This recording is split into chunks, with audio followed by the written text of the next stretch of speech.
All right, everybody, good evening. My name is David Barrett. I'm from MySafe LA. Thank you for joining us tonight. I think we have an interesting evening to share with you. It is July, so our attendance is probably going to be a little bit lower than it typically is. We've got a really good group of people here, and we're looking forward to being able to share all the good things that we do. As a kind of a starting point in terms of getting us going, this is the July 20th, 2023 Fire Safe Council Town Hall meeting.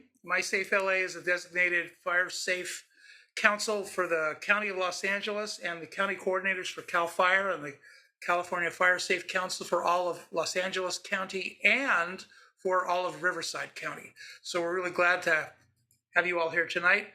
Having a little bit of technical problems on my end, so my image is not looking great for you, but needs to be up there so that you can see who's talking to you at first. But we're going to have other guests and people talking to you, and hopefully you'll be able to enjoy seeing them and listening to them a little bit better than with me. So to get started, just remember we're all kind of on the same team. We're interested in the same kinds of solutions, so please be nice. Being nice to everyone is an important thing. We want you to have a good time. We want you to learn things. And we want you to become engaged with what we're doing. But we also want you to be considerate of everyone else that's online. So having said that, let's step forward.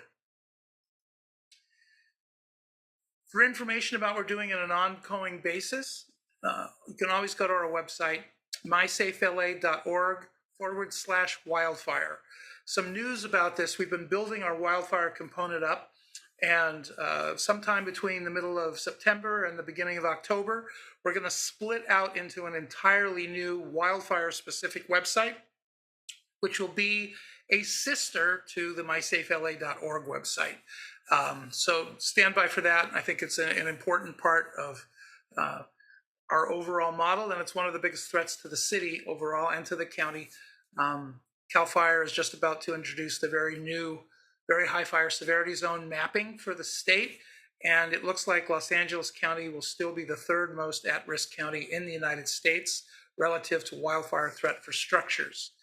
Our partners at the Los Angeles City Fire Department have done a wonderful job putting together a new strategic plan that goes 2023 through 2026.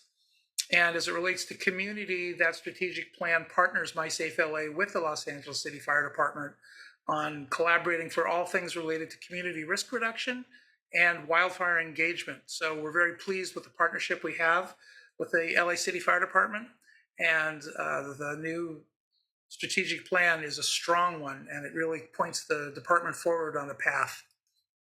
So tonight's agenda, a couple of opening remarks, then we're going to have an update on Wildfire Alliance progress, which Carl Ginsberg will share with us.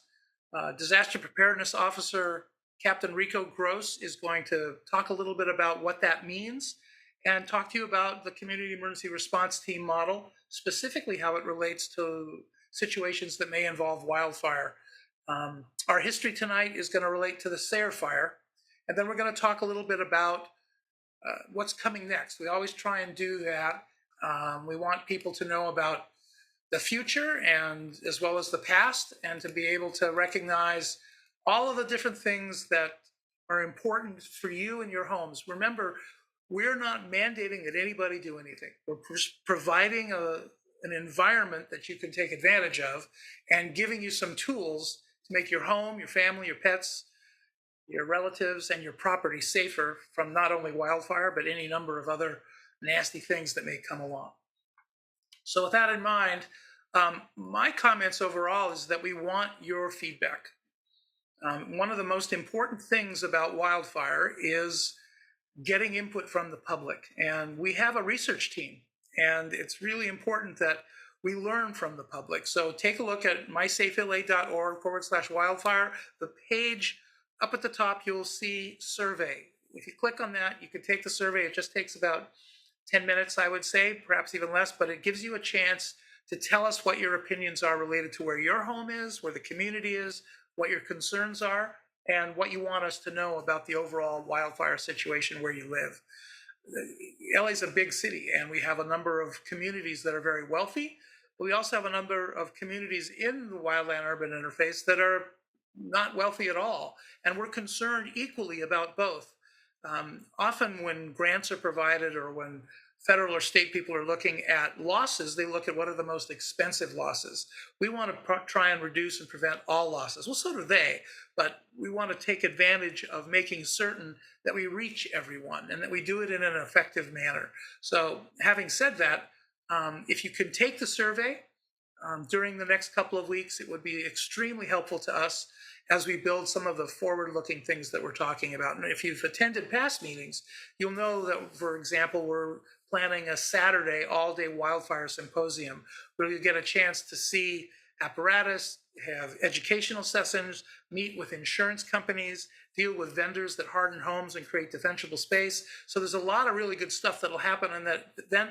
We have not secured a specific date or location yet. We're working with our partners to determine what the best opportunity is, and we hope to be able to announce that really soon. So it's time for a Wildfire Alliance update.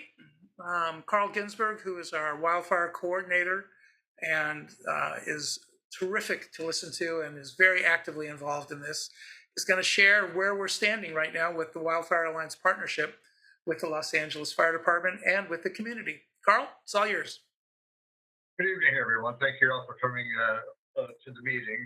We hope to impart some valuable information to you to help make your environment and your home safer.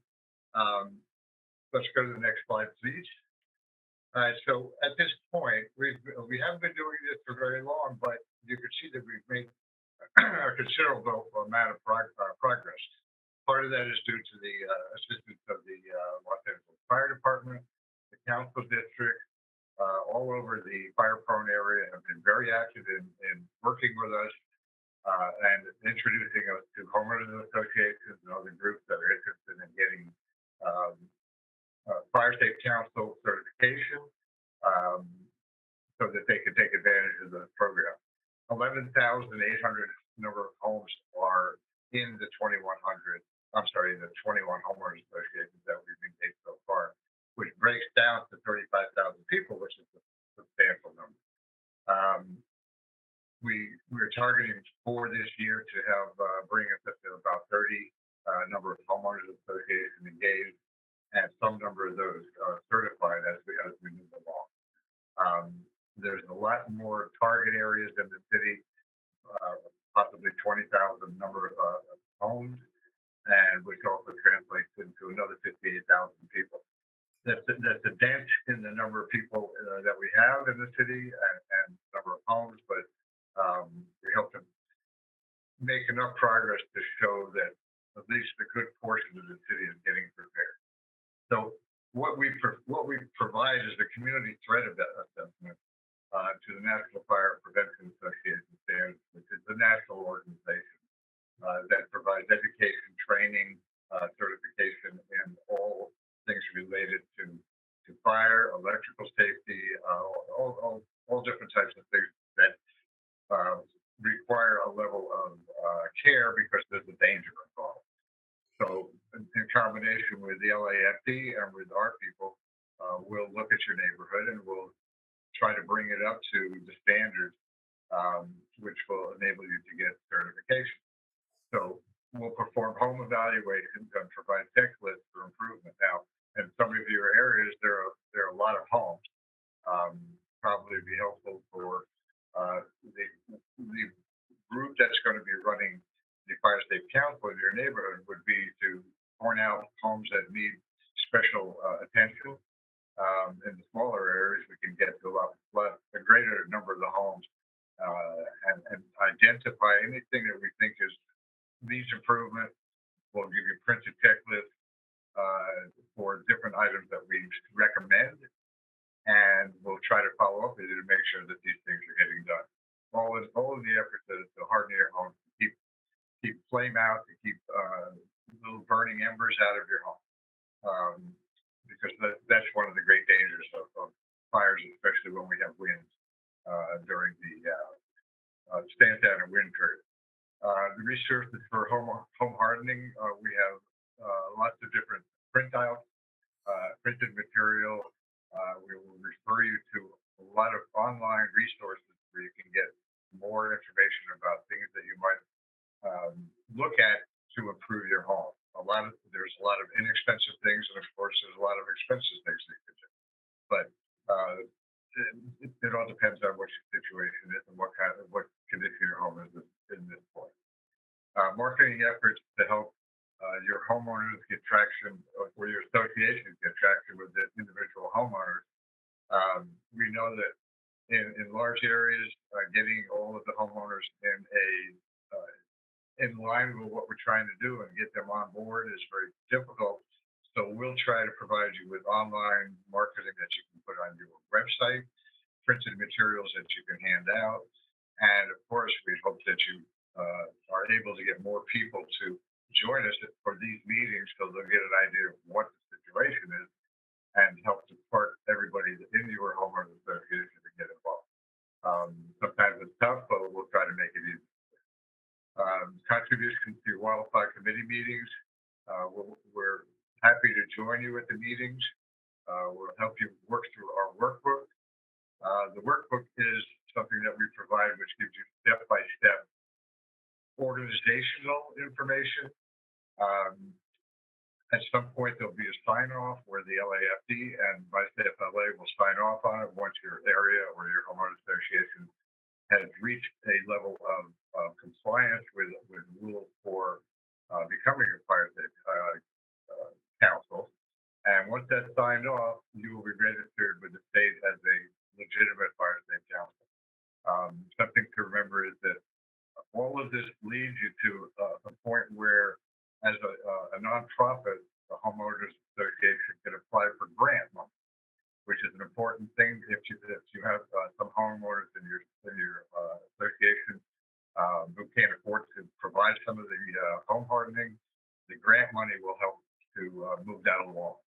And because this is a state mandated program, the state and the insurance commission has made sure that there's adequate funding to provide grants to homeowners who meet this specification.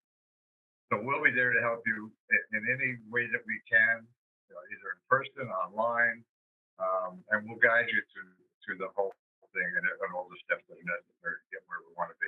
And now, of course, fire season is almost upon us, so we urge whoever is going to get involved with it to try to move along quickly and try to get at least some things done before the fire season is really upon us in September when we get the 10 and wind conditions. So please talk to your folks out there and try to get them organized as best you can, and whatever help you need, we'll be there for you. Thank you very much, Carl. So, and by the way, everyone, we will have a period of time when questions and answers for various topics will be something that everyone can participate in. Now we'd like to introduce you to the Los Angeles City Fire Department's Disaster Preparedness Officer, Rico Gross.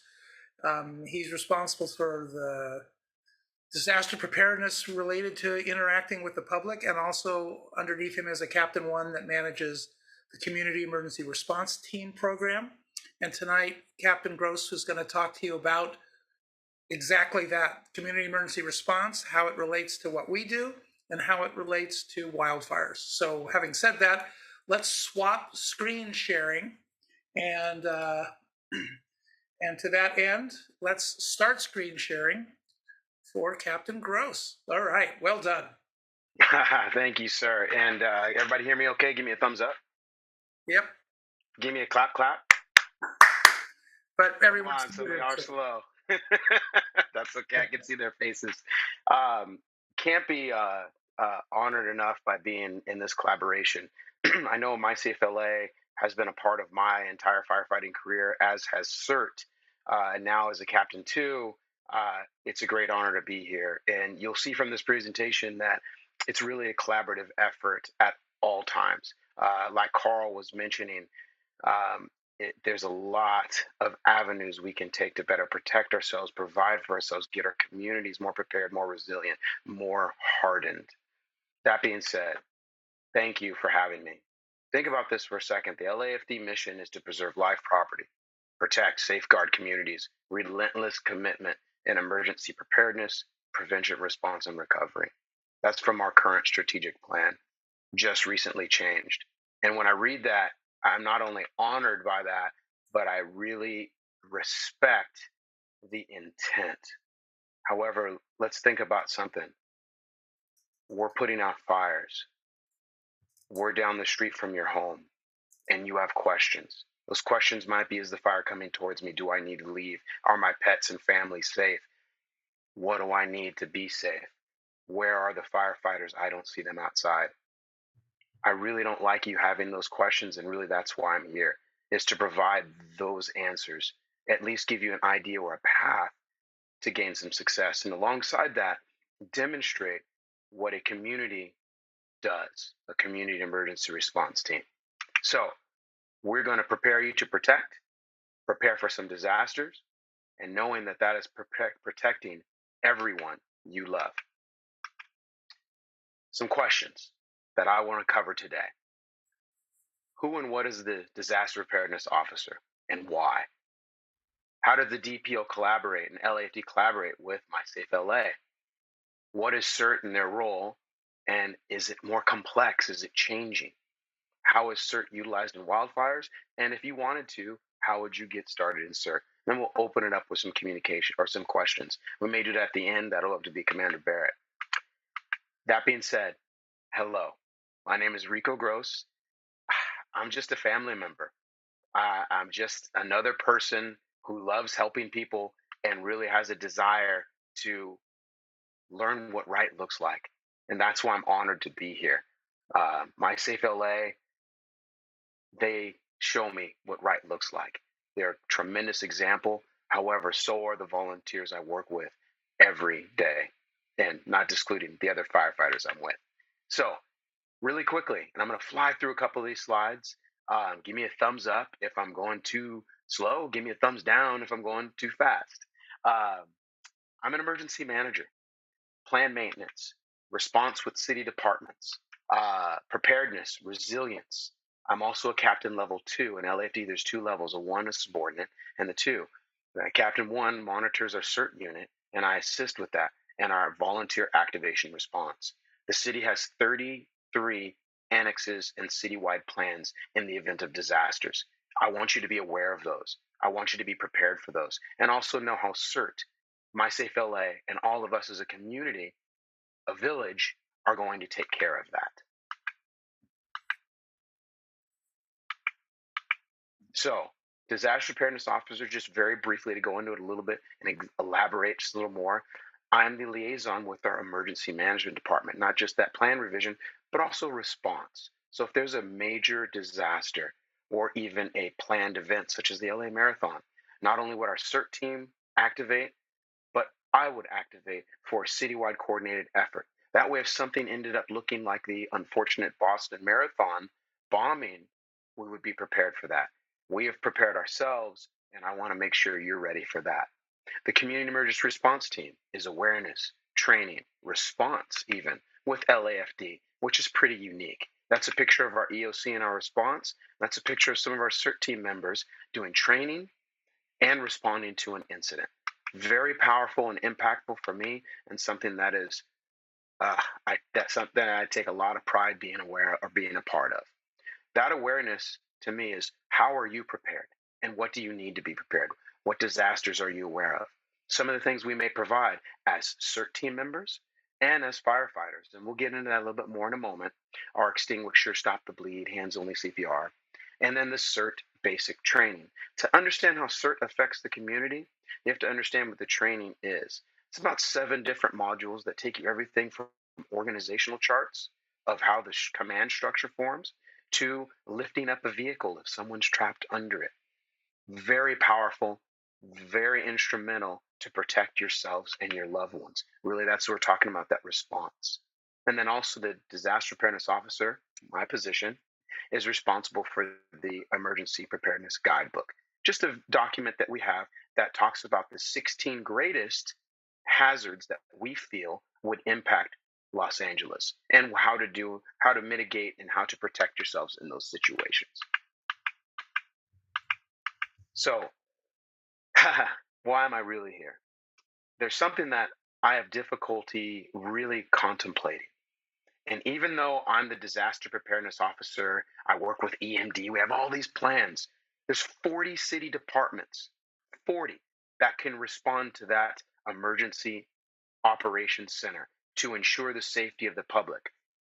There's a potential we could be overwhelmed.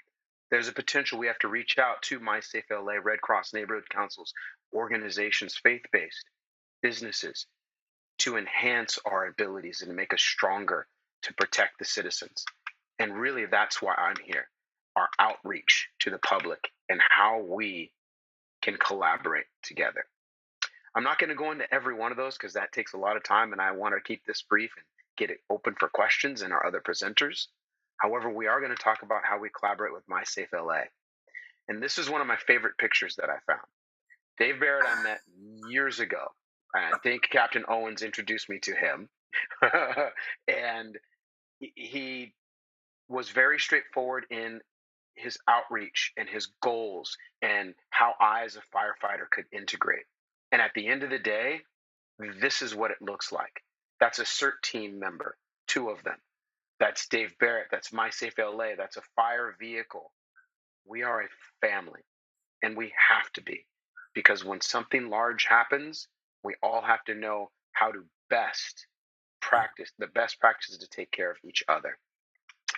That being said, excuse me, I apologize. This is what we're here to talk about tonight: a wildfire, a brush fire. We're coming into the beginning of the season. We are 105 today in certain areas. We're going to be pushing 107 tomorrow.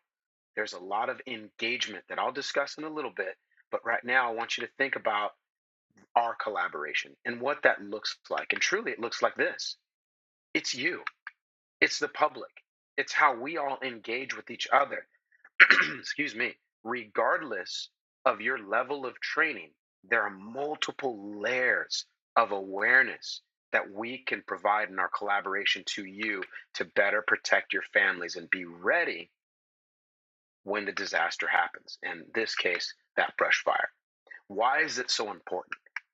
And why is it so important for us to collaborate mutually as a group? Well, it's really simple. It's 4.7 million residents, airports, density, skyscrapers. In 2020, we had the largest brush fire in California history. It's been 3 years, coming up on 4 since that time, and we have not had a large scale incident since then, a large scale brush fire. With these wet seasons in 22 and 23, we can anticipate in the next year or two that that's going to be coming back. That being said, just in case we have to respond, to take care of ourselves, and then moving into recovery. Natural disasters, environmental acts of violence, home hardening, we have to do these things and be prepared for them. Why? We'll get to that in a moment. But the question is are you prepared? Are you ready? Because we need you. So we know when an event happens, especially a brush fire, 911 responds, non-government and other agencies, like I said, the EMD response, and then we have groups and individuals and civilians, and that's really what we want to talk about. We are conducting rescues, evacuations, immediate recoveries, and disaster mitigation. But what's that long term look like? How do we take care of each other in the long term when we see this outside and we know that there's 3,600 firefighters handling that fire, trying to take care of everyone and their loved ones? What can you do to stabilize? How can CERT be an advantage for you? And again, only 10,000 officers. That sounds like a large number. 4.7 million residents in Los Angeles. Just some numbers to think about. Skirball fire, 4 a.m., December 6th. Inundated, caused mass evacuations. One of actually the first large-scale fires that I did evacuations on. I utilized the CERT team. I utilized our CERT firefighters, and through that learned so much about our gaps and how we can be better prepared. Really why I'm here today. And again, Saddle Ridge Fire, October 10th, 2019, similar, but covered a lot larger acreage in Los Angeles. Something to consider. Homes lost, evacuations, roads closed, major impacts. We want to talk about how CERT can prepare you for that. And then also, like I said, yourselves, how we can all be better and more resilient in these situations. So we know that it's coming. How can we help? We know that fire is going to be there in some way, shape, or form, but how can we help? And when I say we, I'm not a firefighter right now. I'm sitting in my home office. I'm off duty. I may have my work shirt on. So we are a family. We are civilians, and how can we be more resilient? And really, becoming part of the CERT team is part of that and how they respond and operate. But there's a lot of different avenues. So, kind of beating a dead horse there, but I'm going to keep going. Again, back to that LAFD mission. How can you do that mission, and how does CERT incorporate that mission? Well, number one is having a plan, communications plan, and being trained. Oh, that's tripled up. Sorry about that. For that type of training, and again, we'll go into what CERT is and how they affect our safety in a whole, but kind of have to have an understanding of what CERT encompasses. Part of that is training. MySafe LA and LA Fire and a few others, we do wildfire awareness. We do earthquake preparedness, fire extinguisher, uh, preparing smartly for a disaster, hardening homes, emergency preparedness kits, and many others. Consequently, these are some of the objectives that I maintain with my CERT coordinators and leadership for them to instruct in some of these items to better reach the communities. So even if they're not responding with me, they're out affecting their communities and bringing up our resiliency as a whole, which is a force multiplier. You cannot buy that level of commitment and resilience for the community. What does CERT LAFD look like, and how do they function with us? Well, we have some people who are trained, and I'll go into that training in a minute. So I kind of touched on it, that 17 and a half hours. They're trained and released. Now, I can swear them in and have them respond to an incident if it's a large scale declaration event. We also have call out team members, which respond with us in the fire department in certain occasions. We'll go over that in a second. We have our Alert California. So there's Californias throughout, or excuse me, there's cameras throughout the area that all monitor if there's smoke or fire conditions that we can watch and get a better idea of where the fire is going. And then we have our auxiliary communications. Those are just four areas for our CERT members' use, kind of. Some of them aren't connected, but that's okay. I want you to know about all of them. So again, our CERT Basic is a FEMA class. FEMA modeled it after Los Angeles Fire Department as we created CERT. It's 17 and a half hours. It gives you really a wide encompassing skill set to protect yourself, your family, your neighborhood. And in addition, if you want more, you join our call out team and do an additional 8 hours. And then we have our radio training for our auxiliary communication systems. Those are if we lose some type of communications. We have civilian and sworn members who all have backup redundant radio communications. Some of those are required by the state, others are volunteer. And those are really the four levels of CERT that we have responding to a brush fire, any type of incident, providing a multitude of assistance for us. They're trained by firefighters, they're volunteers, they're supervised by CAP, myself, and they're ready for disasters, they're ready for emergency incidents, and they go to scheduled events. These are some of the pictures of some of the events we've gone to in the past. Christy, I forgot yours. I should have put it in there with your helmet on. And you can see whether daytime or nighttime, scheduled events, we're out there responding. Now put that brush fire in the background, the 100 plus members or 200 more that are in reserve that are basic trained can respond to assist us. And it's a monumental impact to our ability to provide logistics, patrolling fires, community awareness, community engagement, firefighter rehab, wires down, security at a fire station. I could go on for a while. These are the top items that our CERT members do. So again, place that in a brush fire. or place that in the 4th of July timeframe or right now during this heat, those members are out there patrolling, out there ready to go to a fire to assist the firefighters or assist the public. It's really a blessing to know them and to work with them.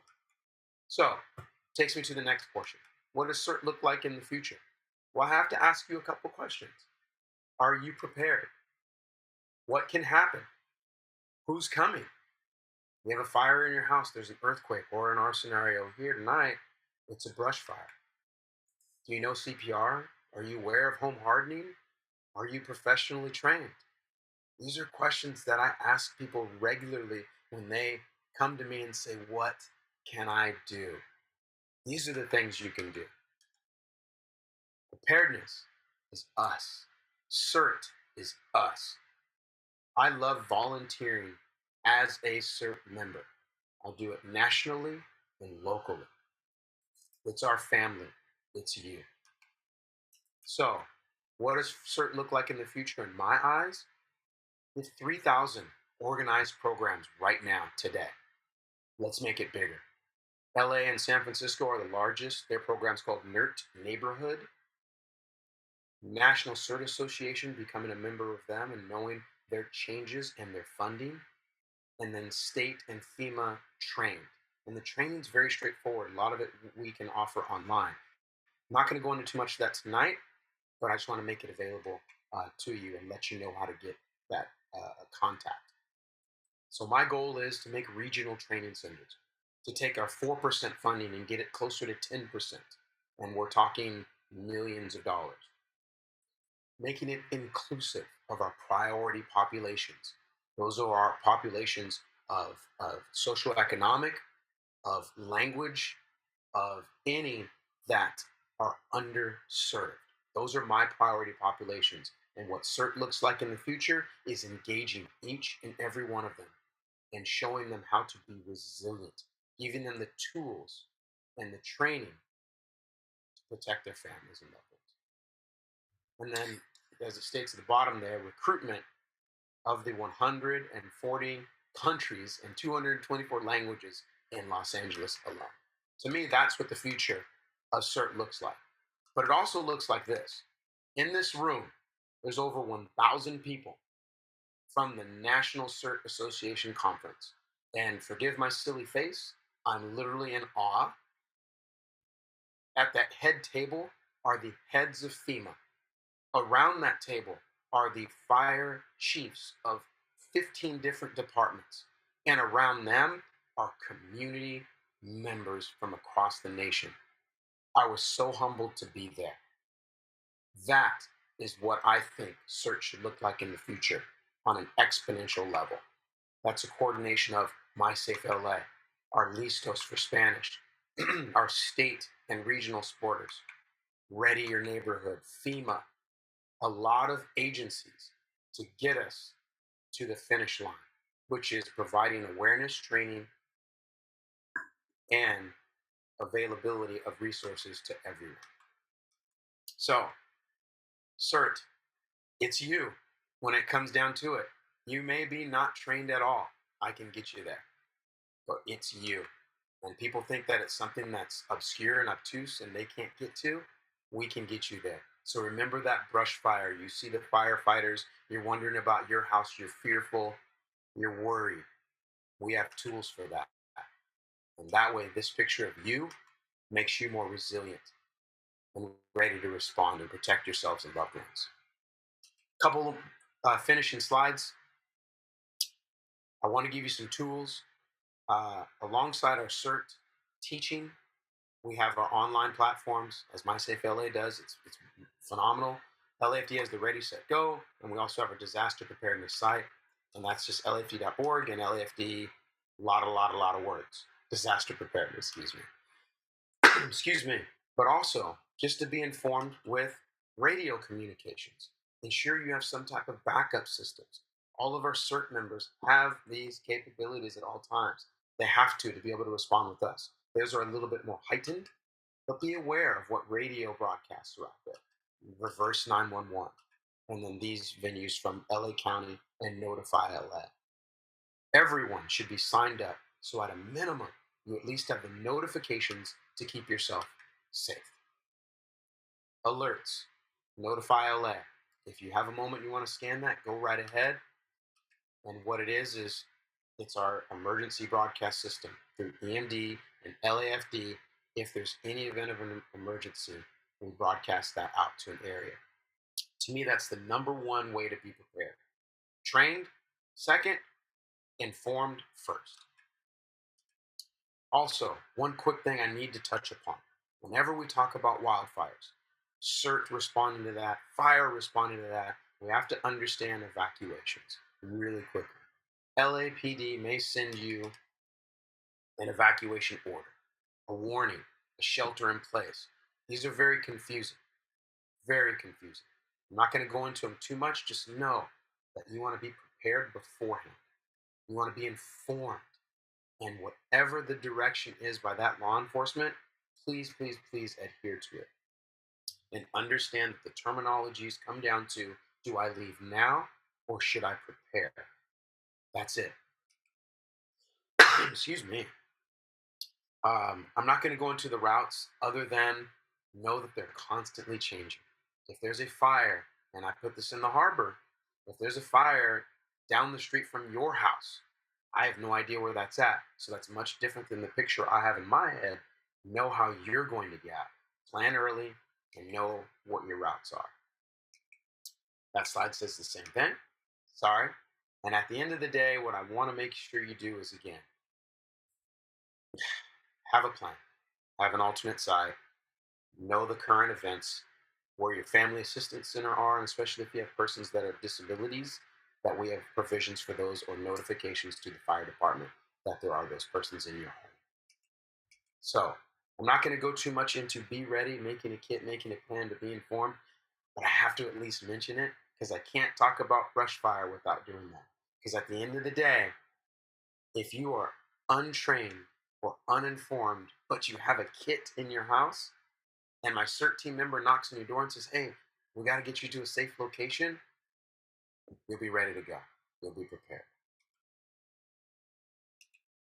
So, like I said, I'm not going to go into the plan too much, and wanted to post it up so you had an idea what it looked like. Full slides. I do have some homework because I'm going to run out of time here in a moment. Make sure you watch the preparation wildfire video at lafd.org. Learn what it is for notifications and activations in an emergency and do your kit and apply your knowledge. If you want more training, please notify me, take a class, or request it. And guess what? They're free. I want you to be disaster ready, wildfire ready. I'll leave those up on the moment for, yep, it's still up. I'll leave that up for a moment. The next slide is any questions, but I think we're going to hold those to the end. And really, at the end of the day, as I stated, we have about 50 to 60 active CERT members that are with the fire department daily. Their function is critical. However, more critical is your ability to learn what you need to do, how to be informed, and how to react in any type of event. Hopefully that didn't scare you too much. End of report. Thank you, sir.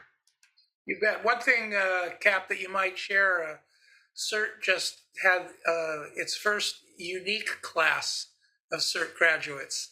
Can you tell everybody about that? Because it relates directly to you wanting to reach into neighborhoods and languages. Yes, the Del Pueblo, sir, correct? Sure. Yes. So we were very fortunate that our LAPD partners, again, it takes a village to do our training. And one of our neighborhood communities, government housing, reached out to us and wanted to get some preparedness training. So we did an all Spanish CERT class, included extinguisher training, including training from our emergency management department. Very proud of that. The firefighter that led that is very proud of his accomplishment. We trained over 65 people in that class from throughout the county, not just LA City, but the county. We're looking to complete that again, branch out into our Listos, which is a smaller version of CERT. It's an 8-hour course built around la familia, your family, and the preparedness of your family. But thank you for mentioning that. That was very fun and a huge accomplishment. Yes. Yeah, very important. So if anyone has questions, this is a great time to use the hand raised capability of Zoom. Raise your hand, and then we'll call on you um, and uh, and let you ask your question of Captain Gross or any of us for that matter. Um, so we've got Staff Sud. Go ahead and unmute yourself and ask your question. Thank you. Can we get a copy of your slides? Absolutely. I just have to figure out how to do that. I'll help you with that, Cap. Beautiful. What we'll do is we'll make that presentation available probably in about a week in the wildfire section of the MySafe LA website. Thank you. You're welcome. So you put your hand down now if you like. Perfect. Well done. Anyone else have a question for Captain Rico Gross? Anyone else? That typically means, Cap, that you just did a terrific job. Usually when people ask a lot of questions, it's because they're missing something or whatever. And so you've done great, and thank you very much for that. We're going to move right on as we continue. But I'm glad that the questions were brief. I want to bring up one particular thing before we get into the history of the Sayre fire.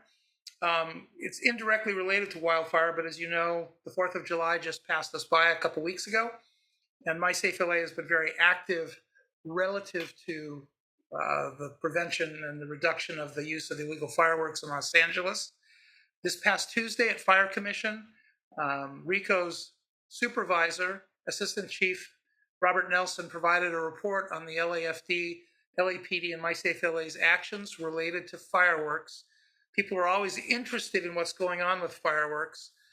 So I'm going to put in the chat a link to the YouTube Fire Commission report. And if anyone is interested in seeing what that report is so that they know what happened with wildfire, please do take a look at it. We will be providing a similar report related to wildfire to the Fire Commission in September. But I thought it would be an important thing for everyone who's attending tonight to be able to see exactly how that kind of worked out. So, thumbs up from folks. I like that what Rico was doing. Can people see my screen okay? Okay, good. So we're going to talk about the Sayre fire. Every wildfire has its own issues and history, and we can learn from every single wildfire. So as those of you who've attended a number of meetings know, whether we're talking about the Bel Air fire or the Thomas fire or the Getty fire, all of these fires out in the open behave a little differently. Are they terrain driven? Are they wind driven? Do they just burn vegetation, or do they do damage and destroy homes? Do they kill people? All of these things affect all of us in different ways. And so as we talk about this tonight, we're going to talk about it from three perspectives. One, I'm going to set the stage and give you some history related to the fire generally. And then Los Angeles City Fire Captain retired Stephen Owens is going to tell you about his fire company's response to the Sayre fire and the firefight that they engaged in. And following that, if he's still available to us, we're going to have a resident of the Oak Ridge Mobile Home Estates tell us about the situation as a homeowner. So you're going to get the three perspectives, which I think is a really important variable. We don't want to just be a talking head to you. We want to give you good information. So this fire took place essentially in Sylmar, 2008. So we're talking about a number of years ago, but it's still very relevant today. It burned more than 11,000 acres. It destroyed 600 homes, 490 of them in the Oak Ridge Mobile Home Estates. It was a wind-driven fire. And what's really important about that is people in their homes saw smoke several hillsides away and thought they were safe because they didn't anticipate that a fire can move at 60 miles an hour. A fire can move much faster than you can run away from it, and we've talked about that before. But there was no specific determination that it killed anyone, but several people did suffer heart attacks and other kinds of issues related to their health. And so it's not really specifically determined that the fire brought that on. But if a fire is approaching your home and you've got to leave it, that's certainly stressful. It took 1,100 firefighters a week to knock this fire down. And as you look across the San Fernando Valley up from Mulholland, that's what it looked like in the middle of the night. This is about 2 a.m. As it was assaulting Sylmar. And it it was one of those things that really is unforgettable. Why? Because it was the worst loss of homes due to fire at that time in the city's history.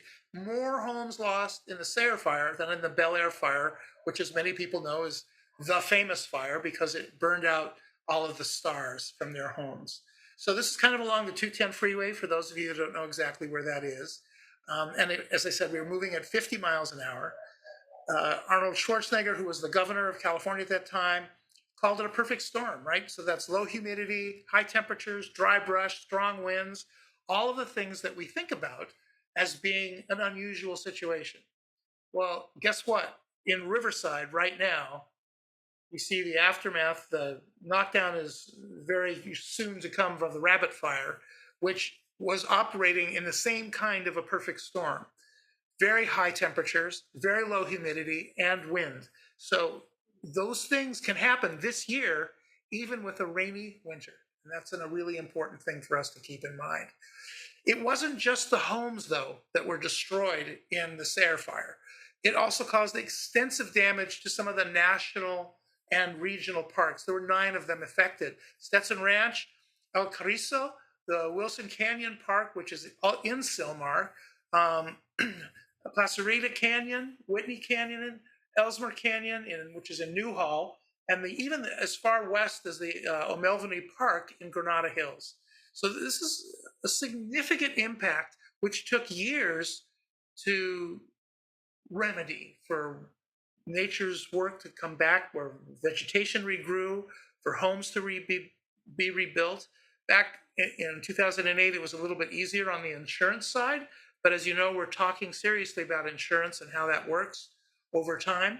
So the damage to nature, the damage to our natural habitation around this was extensive, but also important, because one of the things we often miss is wildfires are a natural phenomenon when they are not caused by human beings. And they're supposed to happen because it's how wildlife and vegetation renews itself. So the damage that was caused to parklands was something that actually, in some ways, was a positive effect over time. But Oak Ridge, the Oak Ridge mobile home estates, there was nothing natural or wanted or beneficial about that at all. 480 of the 600 homes in Oak Ridge were destroyed, and most of them destroyed in a very short period of time. A true firestorm where the wind was blowing so hard that firefighters, with their hand lines trying to prevent the fire from overtaking homes, were just driven back. They were just facing an incredible enemy at that point in time. Hoses were actually melting into the cement. So as you look here, this is about 8 days after the fire. A really, really significant issue. And it's something that we never want to see repeated. So with that in mind, I'd like to introduce Los Angeles Fire Captain retired Stephen Owens. Steve, I know you're here with us. Can you turn your camera on and unmute yourself? And tell us a little bit about what it was like to respond when you got the long ring and you guys suited up and you had to drive for about 18, 20 minutes to get there, and what you faced when you arrived. Okay, very good. Hey, can you see me? Can you hear me? Yep, we can.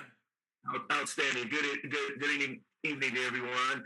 First, before I get started, I'd like to just say how appreciative I am that we had Captain Rico Gross to have his presentation. I've known Rico for many years, outstanding officer, outstanding firefighter, and we were very privileged to have that excellent presentation. So, Rico, if you're still here, thank you. Appreciate that. But for us, I also am very thankful to be here this evening. What we want to do is kind of give you a little sense of kind of what it's like when you're at a fire. I know that some of you who may have already been personally and intimately impacted by a wildfire, and if you have, you'll know what I'm talking about. But for those that may not have been that close to one, maybe you kind of get a sense of that it can really be a terrifying event. So thank you all for this opportunity for me to share with you, our neighbors, what my experiences were during that devastating Sierra fire that David has just explained to us. Before I tell you about that, I think I just say that I think we all are very have a very optimistic attitude, and we're very hopeful every year that things will get better than the last year. But unfortunately, the trend is that wildfires are getting worse, and since we had that historic rain and with much new growth, and coupled with the high heat, low humidity, and our customary winds, again, those explosive conditions have presented themselves. So we have to be very vigilant. We have to remain ready to take necessary actions, not only during but before a fire. We always believe that it's better to be ready and not needed than to be needed and not be ready. So with that being said, we'll move on back to, or we'll move back in years to that year 2008 when that Sierra fire took place. At that time, I was in command of Fire Station 76, which is in the Hollywood Hills. As other major fires were already occurring in California at the time, we were in the station and we were actually in a heightened state of readiness, and we were anticipating a call to respond to who knows where. It could have been anywhere. But because of the vulnerability of my own district in those Hollywood Hills, which is between Universal Studios and the Hollywood Bowl, so we have a lot of brush and a lot of houses in those hills. So we remained in our station that day because they wanted to make sure that our own district was protected.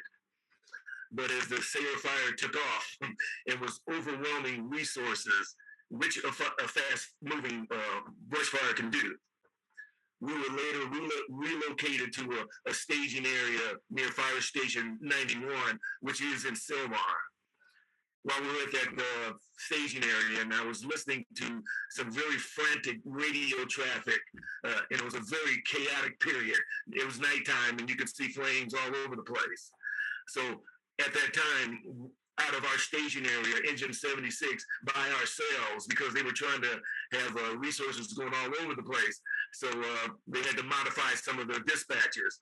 So we were sent alone to a reported fire in a community that was approximately 2 miles away from the Oak Ridge Mobile Home Park fire. It was east of the Olive View Hospital. When we arrived on the scene, what we encountered was this. We had very narrow streets. We had tightly packed bungalow-style residences that were similar to mobile homes, and we had heavy brush bordering the back of the properties. I had one structure that was fully involved with fire, and the occupants immediately exposing not only the brush in back, but also the houses on the north and the south side, particularly the south, because that's the way the wind was blowing. And that was our critical point because of the high winds, because of the flame winds, and because of the flying embers. There were approximately 12 homes or so that were stacked just south of the second home that was on fire. And I knew immediately that if we did not stop the fire right there, we were going to lose every single one of those homes, because that's how intense the fire was, that's how intense the winds were, and that's how devastating the conditions were. It was just ripe for houses to almost explode in flames because they were being preheated. There were approximately those 12 homes. So what I did was I called for resources, and with the single engine, we were tasked with laying hose lines to not only protect the northern exposure, which was not the real threat, but the southern exposure and the brush in the back. So we were able to, with some excellent firefighting tactics by my firefighters, they were able to deploy the hose lines to begin to knock down some of the fire in the main structures, but also put out the brush that had taken off behind the homes, and also protect the residence that was just to the south, which actually was beginning to take off and start that chain reaction of several homes just bursting into flames, one right after the other. And I saw that happen actually during the Baldwin Hills fire, if any of you remember that. Responded to that, and I actually watched fires explode into flames, one right after the other, and I had that same situation. But as we were able to deploy those hose lines, and when we got extra resources that were on scene, and then they began to lay out some hose lines, helping us to knock it down, we were very thankful that we were, and it's really remarkable that we were able to stop it and not allow it to advance, because we had embers that were just flying everywhere. But we were able to contain it. We were able to stop the advance of the fire and contain it to those two structures that were already on fire when we arrived on scene. Now, I will tell you, at the time, I had nearly 30 years of firefighting experience at that time. And that particular incident, I would have to say, ranked very high on the list of adrenaline producing incidents that I had been to over the course of that 30 years. And so, with that being said, I hope that everybody understands how important it is to be ready, because when a fire strikes, sometimes you don't have the time to do what you would want to do because it moves so fast and it can be so devastating.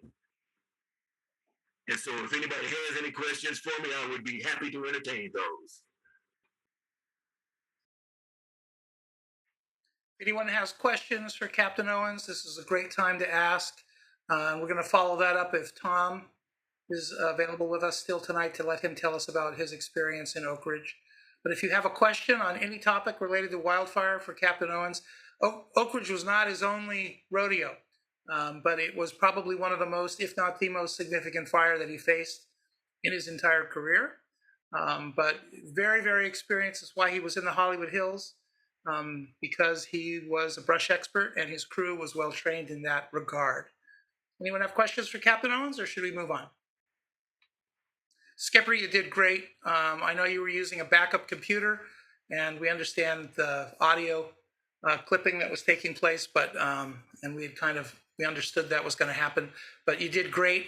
And what we'd like to do now is, Tom, if you're here, can you unmute yourself and say hello so we know that you're around?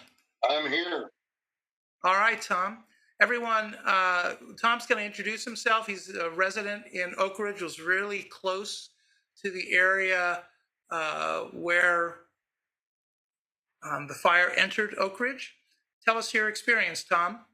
Well, no, actually, I was not in Oak Ridge. Still not in Oak Ridge. I'm actually right adjacent to Veterans Hospital. Gotcha.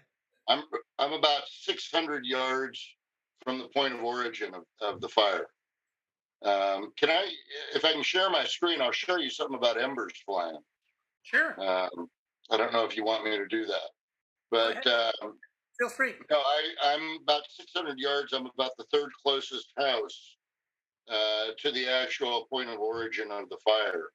And let me see. I think you're probably seeing me there. That's me at about 4 o'clock in the morning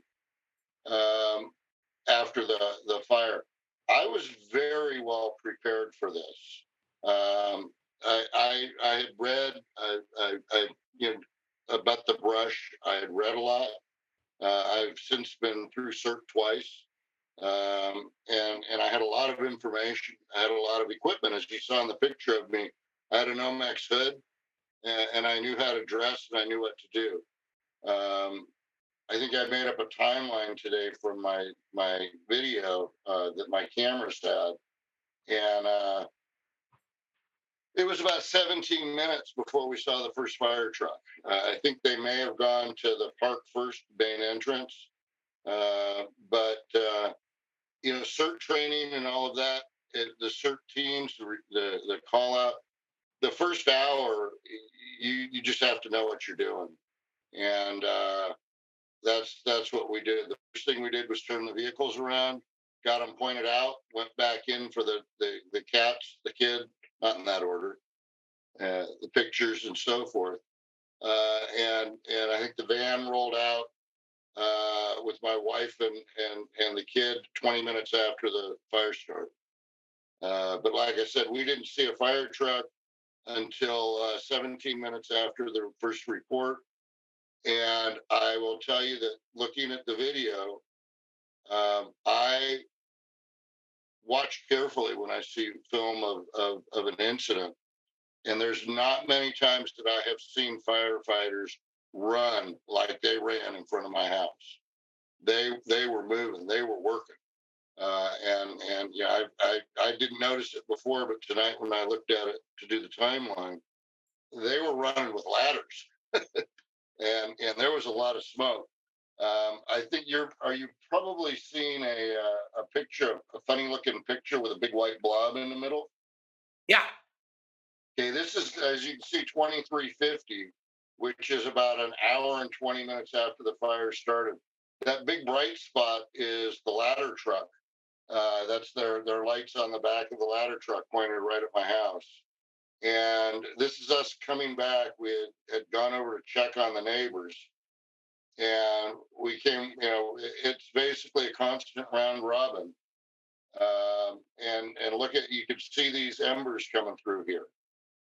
And that's just the wind just picked them up and brought them through. You can see them skittering across the driveway and bouncing off the car. And the next thing you're going to see is my wife wandering out there. Okay, time to do another patrol and see if the house is on fire. Because that had become the norm, really, for the night. That's pretty much what we were doing. I don't recall anyone ever telling me to evacuate. And I'm actually very glad I didn't, because there were not enough firefighters there to protect my house. There just weren't. And we were ready to leave on a moment's notice. We actually, my wife had a firefighter approach her and say, "Are you staying?" And she said, "Yes." And he said, "Go inside, please, and tie your hair." And she went inside and tied her hair and came back out. And he stopped by again and said, "Thank you." I was prepared with goggles, Nomex hoods, masks, lots of paper masks, and I had a few friends show up. Friends that the same people that would join CERT later as it became more popular, showed up and helped me keep the fire from burning my house down. But the biggest issue is information. Knowing, my neighbors were on the roof hosing the roof down, composition shingles. I said, get off the roof, water the eaves, under the eaves. That's what you need to worry about. But they did not know that. So, it was about 2 hours in, I think, and maybe the captain who was there will remember this. An order went out, and I was listening to my scanner, and it ordered everyone who is not protecting a home in immediate danger of being burnt down to report to all of you and or Oak Ridge. And I went out in the street and I asked the battalion chief, I literally stood in front of his truck until he stopped, "What are we supposed to do?" And he said, "Call 911 if you have an exposure. We'll try to get someone out here." And that was not long after that ember storm went through. So you need to educate yourself. You need to equip yourself and be ready. The county used to have some great books. I have a book that gave some advice that I always tell people. If a fire's coming your way like this, and you plan to try to defend your home, go dump your trash cans out in the street, put one at each corner of the house, fill it with water, and get your linens piled up next to it. Because if the water stops flowing, which it may very well do, you can use those throw rugs, rags, etc. And I know, hey, I'm not a firefighter. I'm not a paramedic. I'm not an emergency planner, and I'm sure as heck not a lawyer. So I can't tell you not to leave your house when you're told to. But nobody told me that I remember to get out. They ran in and ran out so fast, I couldn't believe it. And I'm real glad I stayed because I put out a lot of fires right in my backyard that had I not put them out, could have resulted in the loss of mine and or a neighbor's home. Terrific. I'm not sure I have any questions. I'm not sure what else I can say. That's good. If someone has a question for Tom, feel free to raise your hand. And I wasn't aware of any roof sprinklers. Um, I didn't see anybody with roof sprinklers that I was aware of. I know we lost some houses over here. I saw that in the chat. Someone was asking. that's right. That's good for you to have checked. Anyone else have a question for Tom or for Captain Owens? All right. Well, oh wait, there. Hughes, P. Hughes, unmute yourself and ask your question.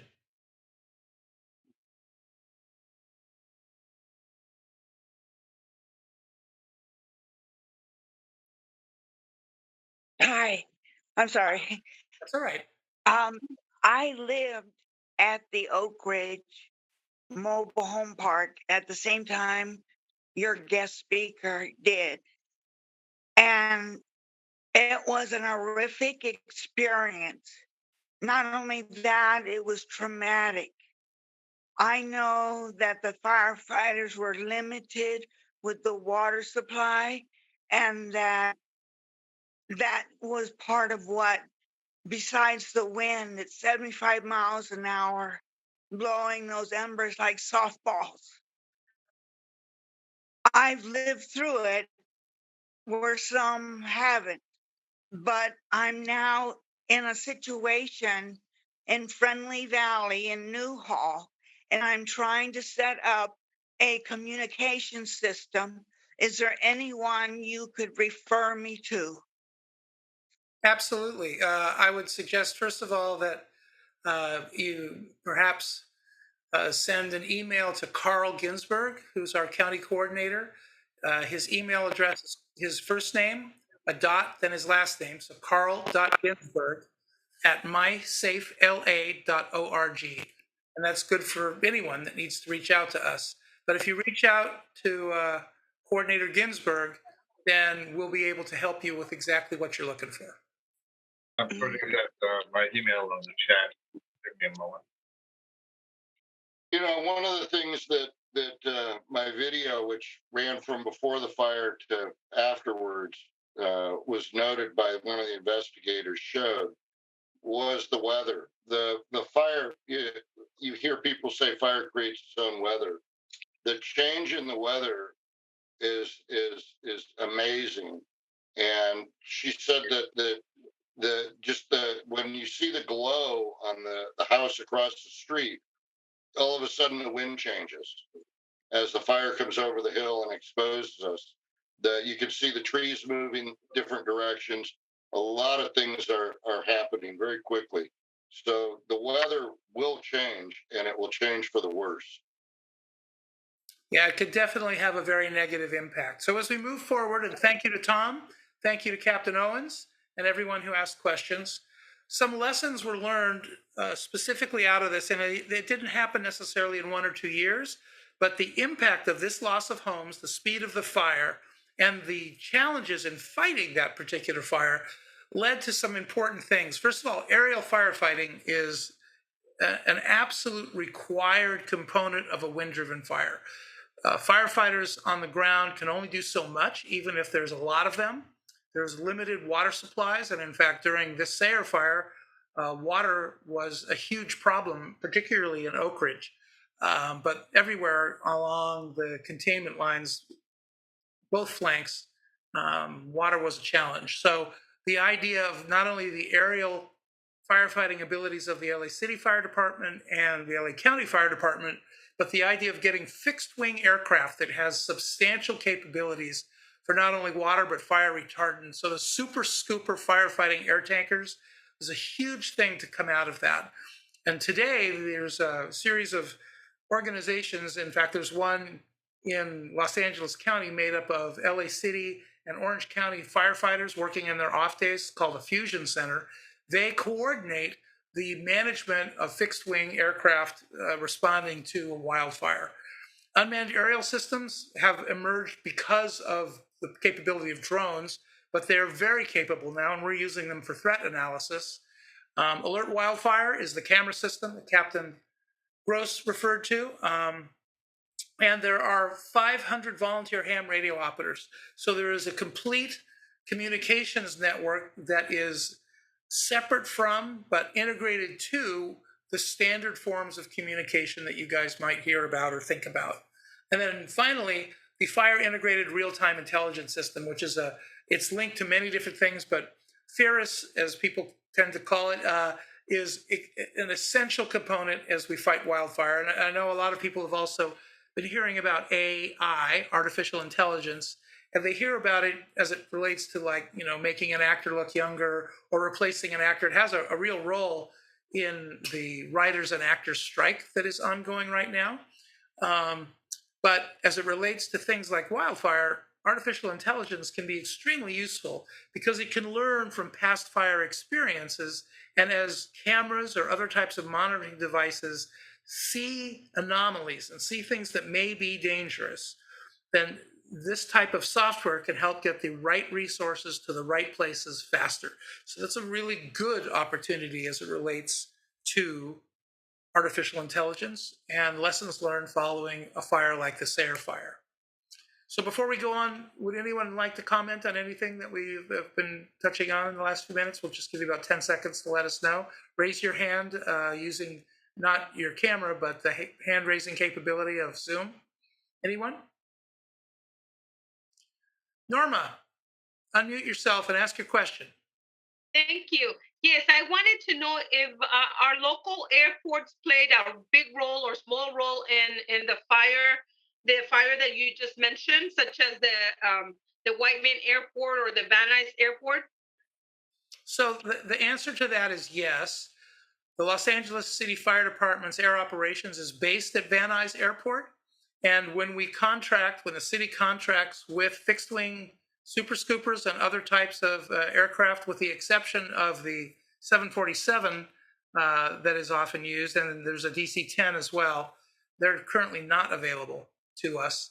But LA City Fire's air operations is based at Van Nuys, and it's a very, very integral part of what happens. They can get aircraft in the air in just a couple of minutes, and they can get anywhere in the city in about 12 minutes. So their ability to respond is huge.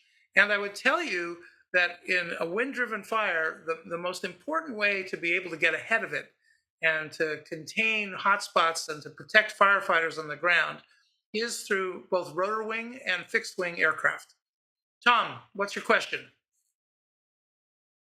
Actually, I wanted to add on to that Barton Helispot, which is the county's helicopter base, is basically at Whiteman. And while it's not at Whiteman, it's right next door and pretty closely affiliated with it. I don't know who was up that night, but I don't think they were dropping water at that time at night. They didn't have the capability, but they were up there doing command and control. Somebody was.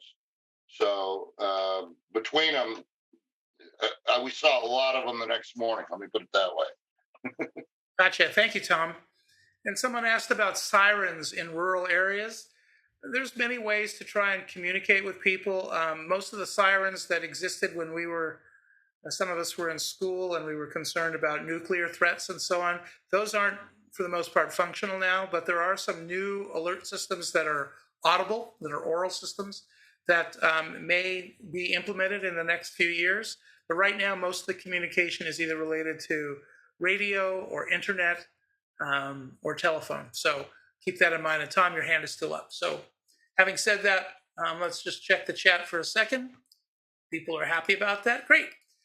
So let's talk for a moment about what we're going to be talking about upcoming. So our next meeting, first of all, is going to be on August the 17th.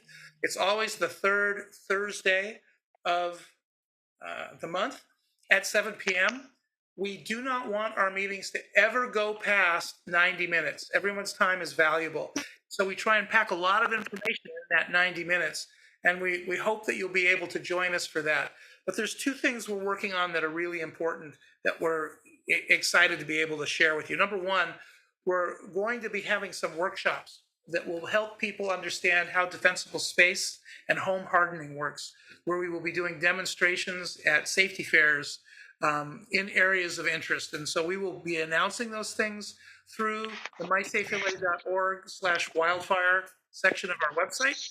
And anyone will be able to attend if you want to learn about what's involved. And this is important because everyone thinks home hardening is very expensive. And the truth of the matter is that if you want to replace the roof, that is expensive. But if you want to prevent embers from getting into your home, then that's less of an issue. And as a result, that's something that everyone should be interested in and that we're going to be able to teach people about. So that's number one. And number two, we're going to talk a little bit more about the Wildfire Symposium that's upcoming and how people can be involved and some of the vendors that are going to participate. It's designed to be a fun and educational event, and I think you'll find it really, really interesting. And that's going to be part of our next topic. As a reminder, all of this work is free. There's no cost to participate. There's no cost to become a Fire Safe Council. We work very closely with everyone to make sure that they can reach that level of preparedness and that the state knows what's going on. And as a subset to the cost for us, we're concerned about the cost to you as it relates to insurance, as it relates to home hardening, and so on. So we're going to be putting together a cost analysis that we will share with everyone in the fall that will help you make determinations about the easy, intermediate, and expensive steps to make your home and your property safer. So everything here is free, no cost to you whatsoever. This is brought to you by a combination of partners, the Los Angeles City Fire Department, MySafe LA, CAL FIRE, and the California Fire Safe Council. We're all very engaged in making sure that people are safe and that we are able to help people become better prepared against the growing and ongoing threat of wildfire. And consumer emergency alert radios is something that just popped up in the chat. There is a possibility. There's always a possibility. And once again, if you send Carl an email, he'll be able to send you some ideas. The LAFD actually has a communications component, and it might be something you'd be interested in learning about. Or if you have that type of radio experience, you might want to join it. So send an email. His email address is in the chat. So with that in mind, thank you very much for being part of our event tonight. And we look forward to seeing you in August. If you're traveling and not around in August for that event, because we know that it's an interesting time of the year when people like to travel, please remember, we record every single one of these town hall meetings and we post them into the wildfire section of the mysafela.org website. So you could go back and listen to every previous town hall while you're driving on the freeway or sitting still in traffic on the freeway, whatever it is that you may be doing, we have all of these available to you. So thank you very much. We really appreciate you taking the time tonight to join us. We're under our 90-minute window, which is very important to me. I'm grateful to all of you for being part of it tonight, and we'll see you next month. Thank you very much.